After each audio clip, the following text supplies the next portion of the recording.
Bonjour à vous tous, je suis ravie de vous retrouver aujourd'hui et d'aborder avec vous l'horoscope des Sagittaires ou ascendants Sagittaires en 2023. Vous savez comment je fonctionne. Vous avez l'habitude d'entendre parler du train, des saisons, des métaphores et tout ça, ça ne change pas. Par contre, en fin de vidéo, j'ai un petit message de déception, un petit coup de gueule à passer. Je vais vous dire ça en fin de vidéo, je ne vais pas prendre plus de place en début de vidéo pour vous parler de ce qui ne va pas et de ce qui doit changer. Donc les Sagittaires et ascendants Sagittaires en 2023, bienvenue.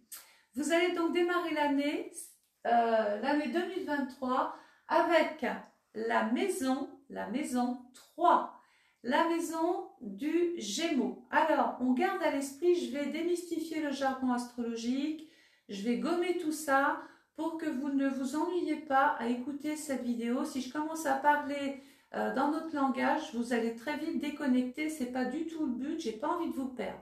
Donc, je vais très vite remplacer par exemple certains termes par une locomotive. Si je vous parle de locomotive tout de suite, ça y est, vous la voyez, vous la visualisez. Eh oui, c'est le petit travail que je vais vous demander de faire.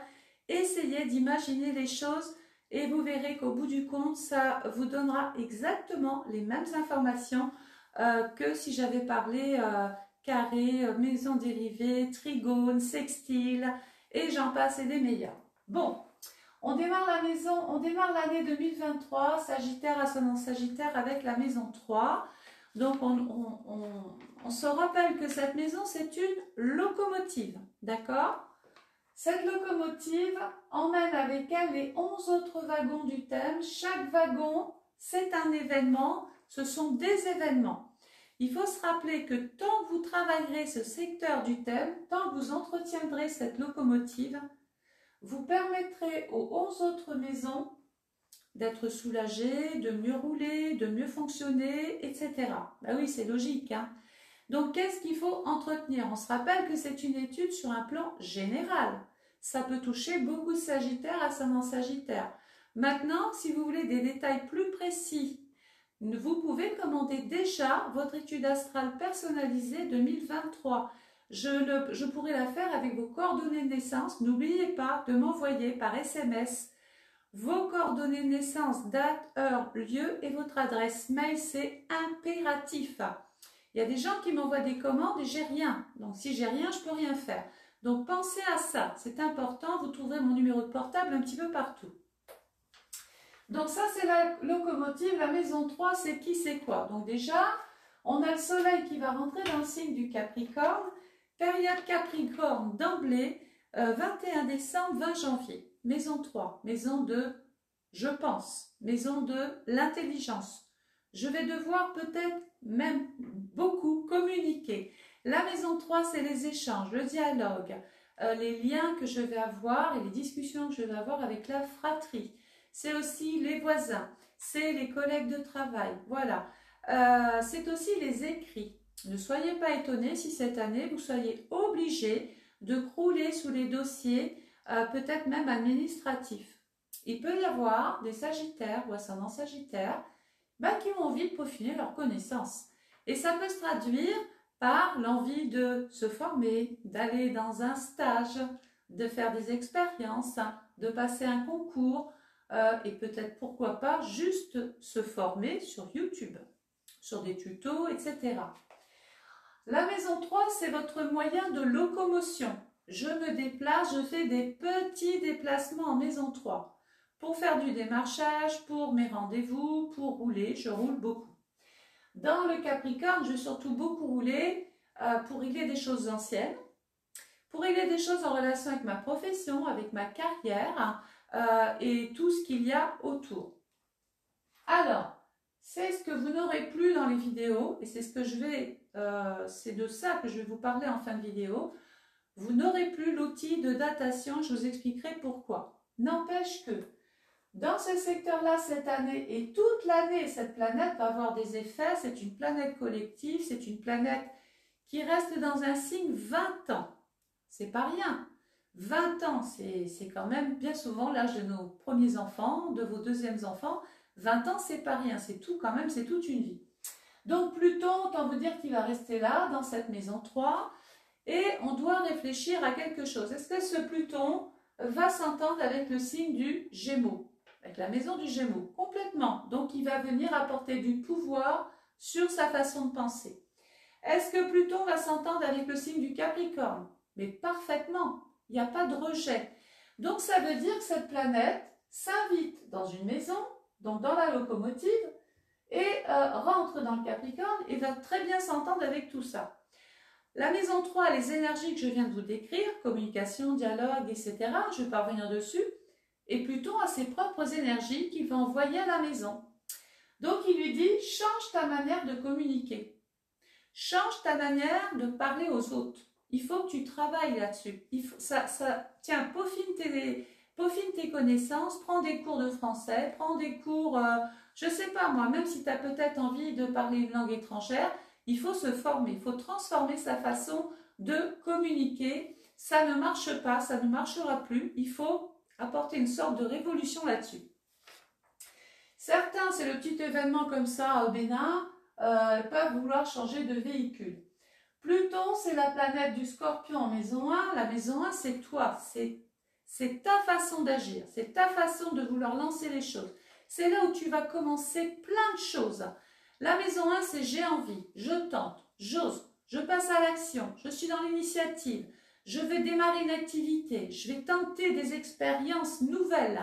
Pourquoi? Mais parce que j'ai envie de transformer finalement tout ce que j'ai appris, toute cette matière, toutes mes connaissances, je vais pouvoir les mettre peut-être au service d'autre chose, dans un autre poste, dans mon service, voilà. La maison 3, c'est la formation. Alors attention, ce n'est pas unilatéral. Il y a ce que vous allez faire, dont je vais m'inscrire à une formation, mais il peut y avoir des sagittaires qui ont une âme de pédagogue et qui veulent transmettre leur savoir. À partir de là, c'est la personne qui devient le formateur. Voilà, capable de guider, de conseiller, d'orienter, de vendre, de faire du commerce, etc. Donc on a compris que pendant cette période, il y avait une mise en action de votre part. Je tutoie, je vous vois parce que je suis sur TikTok, je ne sais plus où j'habite, c'est pas grave. Il va falloir prendre des initiatives. La planète qui appartient, donc Pluton, pardon, Pluton dans le Capricorne, écoutez bien, il y est depuis maintenant, je vous ai dit, 20 ans. Il va faire un passage dans le Verseau, et ça au niveau mondial, on va le sentir passer. D'ailleurs, je vais faire la vidéo 2023 bientôt. Pluton, c'est la révolution, c'est le pouvoir. Donc ça veut dire que les vieilles traditions, tout ce qui était dans votre vie, tout ce qui n'est plus utile, il va falloir s'en séparer. Alors, Pluton va passer dans le Verseau, apporter une espèce de réforme. Il va transformer les choses pour vous permettre d'aller vers un futur beaucoup plus, moins fermé, moins archaïque, moins, voilà, vous avez bien compris. Donc Pluton va passer dans le Verseau du 24 mars au 11 juin 2023. C'est court, et vous allez voir qu'on va commencer à sentir sur le plan mondial une espèce de crise, de révolte, de révolution. Et dans le Verseau, c'est souvent lié à tout ce qui est électrique. Donc il y a un pouvoir sur toutes les ondes, on va dire. Bref, on s'en fiche, on revient dans le Capricorne. Le Soleil revient, donc le Pluton revient dans le Capricorne le 12 juin 2023 jusqu'au 20 janvier 2024. Donc là, il n'y bouge plus. Rappelez-vous du petit passage qu'il va faire en Verseau, il faut quand même l'entendre. Il passe, c'est un petit signe avant-coureur, il dit voilà ce que vous allez avoir en 2024. Donc il faut vraiment se préparer pendant le passage de Pluton dans le Verseau. Accepter qu'il faille perdre des choses, qu'il faille se séparer de personnes. Il peut être même question sur un plan événementiel. Et attention, ce n'est pas automatique. Rappelez-vous que c'est une étude générale. Il peut y avoir, si je fais une phrase, le décès d'un proche dans votre entourage. Ça peut être un décès dans le travail, un décès dans la famille, qui vous obligerait à régler toutes sortes et toutes formes de formalités, de papiers, etc. Le Soleil va passer ensuite dans le signe du Verseau, justement. La maison du Verseau, 21 janvier, 18 février. 21 janvier, 18 février, dans maison 4. Donc, on a compris qu'on avait communiqué. On va communiquer donc avec sa famille. La maison 4, c'est le passé. C'est votre histoire, votre vécu, les parents, la maison où j'ai grandi, les souvenirs, mon éducation, tout ce qui a créé mon éducation, tout ce qui a créé mon histoire, tout ce qui a créé des souvenirs aussi, la maison 4. C'est aussi une maison qui nous dit, voilà, quelque chose se ferme. Le livre se ferme et on va devoir écrire une page nouvelle en verso. Une page beaucoup plus optimiste, beaucoup plus aérienne. Hein, c'est soudain, c'est inattendu, c'est les technologies modernes, c'est un petit peu tout ça le verso. Donc si je fais une phrase toute faite, il va y avoir beaucoup de sagittaires en sagittaire qui ont des projets immobiliers comme ça d'emblée. Projet de déménagement aussi. Projet de devoir s'occuper d'une succession, d'un héritage, legs, donation, partage. Peut-être qu'il y a des gens qui sont sur le point de se séparer, pas tous, mais qui vont devoir régler leur histoire, maison 4. Pour ce faire, ils vont avoir besoin de spécialistes, le verso. Rencontrer, je ne sais pas, un notaire, un expert, une agence immobilière. Ce sont des gens qui sont spécialisés dans l'immobilier. Donc voilà, on a compris qu'on était beaucoup axé sur sa famille. On va régler des choses par rapport à sa famille. La planète qui appartient à la maison 4, c'est la Lune. Et la Lune, cette année, se retrouve en maison 9. Moi, si j'avais tout de suite quelque chose, un qualificatif à mettre, beaucoup de Sagittaires vont avoir envie de s'évader. D'une manière ou d'une autre, soit par les réseaux sociaux, le Verseau, ou soit directement en changeant de département, de commune, de région, voire de pays. Donc beaucoup de Sagittaires vont être tentés d'aller vivre une expérience nouvelle autre part. Certains vont pouvoir aussi se faire muter, être affectés autre part. Pourquoi? Dans le Verseau, on peut recevoir des propositions, des opportunités, des occasions. Une occasion de trouver une maison, une occasion de régler des choses avec son passé. Une occasion peut-être même de pourquoi pas régler des choses sur le plan administratif, mais hautement administratif, pardon. Voilà. Donc période Verseau. La planète, regardez, qui appartient au Verseau, c'est Saturne, qui est en maison 4, dans le Poisson. On refait le même travail. Est-ce que Saturne s'entend bien avec la maison 4 ? Eh bien, Saturne en maison 4, pas du tout. On dit que cette planète est exilée. Ça veut dire ce que ça veut dire. Donc tout de suite, on note Saturne se retrouve pas dans le Poisson parce que c'est le sacrifice, mais dans la maison 4, se retrouve exilé. Ça veut dire une sorte de mal-être dans le foyer. J'ai le mal de vivre, je suis pas bien où je suis, j'ai l'impression que, je sais pas, il se passe des trucs difficiles dans ma vie. C'est compliqué chez moi, voilà. Est-ce que, par exemple, Saturne s'entend bien avec le Poisson? Oui, mais est-ce qu'il s'entend bien avec le Verseau? Bien sûr que oui, puisque Saturne, dans le Verseau, il est aussi en domicile, donc il est chez lui. Et chez lui, il fait un petit peu ce qu'il veut. Il règne en maître. Le problème, c'est que la maison ne l'entend pas comme ça. Elle dit, moi, j'ai décidé de vivre avec mes souvenirs, mon mal-être, mon passé. Mais Saturne, il dit, non, moi, j'ai plus envie d'être la victime. Je veux me sortir d'une situation difficile, qui est lourde. J'ai trop de responsabilités familiales. Je me sens abandonnée, je me sens seule, je me sens mal compris en maison 3. J'ai du mal à communiquer avec mes frères, mes sœurs, ma femme, mon frère, mon mari, mes enfants. J'ai l'impression d'être le ou la sacrifié du lot. Voilà, j'ai toujours l'impression que c'est moi et moi qui soit le problème. Parce que Saturne, c'est le problème. Saturne peut donc créer des frustrations dans le rapport avec la famille. On peut devoir s'éloigner d'une personne de la famille. Alors, dans son sens propre, une personne prend de la distance, mais peut-être que ce n'est pas unilatéral. Peut-être que c'est vous qui allez devoir vous éloigner de certaines personnes, avec de la peine, parce que Saturne, c'est toujours la peur, la crainte, les angoisses, la solitude, la peur d'être tout seul, la peur de se retrouver sans plus personne. Et on se dit, est-ce que je m'éloigne, est-ce que je reste? Voilà, il y a quand même prise de conscience avec Pluton L'obligation, maison 3, de penser différemment, de réfléchir, d'analyser, de comprendre ce qui se passe. Donc Saturne nous dit, voilà, je suis un petit peu abîmée, je suis dans une impasse, je suis bloquée, je ne sais pas quoi faire. Voilà ce qui se passe. La deuxième planète qui appartient au Verseau, c'est Uranus, qui lui est en maison 7. Non seulement c'est avec ma famille, mais dans mon rapport aux autres. Et qui sont les autres en maison 7? Tout de suite, c'est le ou la partenaire. Voilà. Mais c'est aussi mon rapport aux autres avec la société. Et là aussi, ça coince. Là aussi, il peut y avoir des ruptures de liens, des ruptures de contrats. Je casse avec certaines personnes pour m'en libérer. Peut-être pour me réparer aussi. J'ai besoin de prendre de la distance.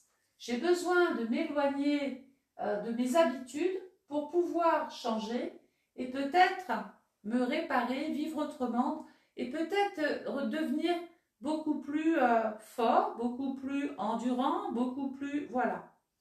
Voilà ce que dit un petit peu cette période.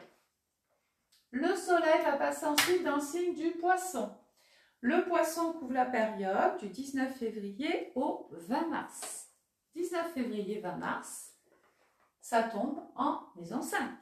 On continue la petite histoire. Hein. Je dois communiquer avec ma famille. Maintenant, ma maison 5, c'est la maison du Gemme. C'est la maison du lion. Et donc, le Gemme, il tombe dans quoi? Dans le poisson. Il faut savoir et se rappeler quand même, pour la petite histoire, que la maison 5, c'est une maison de feu. Pensez au feu, aux flammes.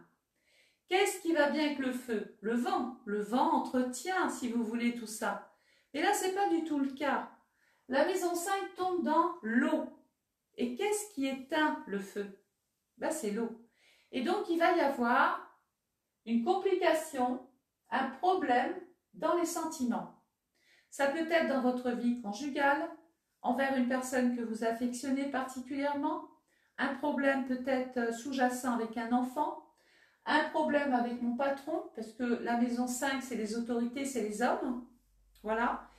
Et il peut encore indiquer une forme ici de mal-être. Alors c'est court, hein, c'est période poisson. 19 février, 20 mars, je vous rassure, c'est pas toute l'année. Hein. Mais quand je parle de ça, c'est pas rien non plus. Ce sont des informations qu'il faut entendre. On est déçu, on est éteint, on n'est plus valorisé. On est un petit peu la victime, je dirais, on se sent la victime des autres. On n'arrive pas à exprimer ses sentiments, on n'arrive pas à se faire apprécier, à se faire aimer, là, pendant cette période, comme on voudrait. On peut même parler d'ingratitude. Voilà, la maison 5, c'est ça. J'ai été généreux, j'ai été bienveillant, j'ai été gentil, j'ai donné tout ce que je pouvais à maison 5, la générosité entière, mais dans l'eau, poum, tout ça, ça tombe. Tout ça s'est effacé, c'est comme si ça n'avait jamais existé. Et on se dit, mais j'ai rêvé ou quoi? Mais non, vous n'avez pas rêvé. Il y a peut-être une forme d'injustice, il y a peut-être des gens autour de vous qui n'ont pas forcément été très reconnaissants, très sympathiques. Et ça a créé en vous l'envie de prendre cette distance et de vous éloigner, probablement peut-être même, de votre famille. Voilà. Quelquefois, c'est thérapeutique hein, de prendre de la distance. Hein. Alors, on se rappelle qu'il y a quand même aussi donc Saturne, hein, Saturne dans le Poisson, qui est du 8 mars 2023 au 25 mai.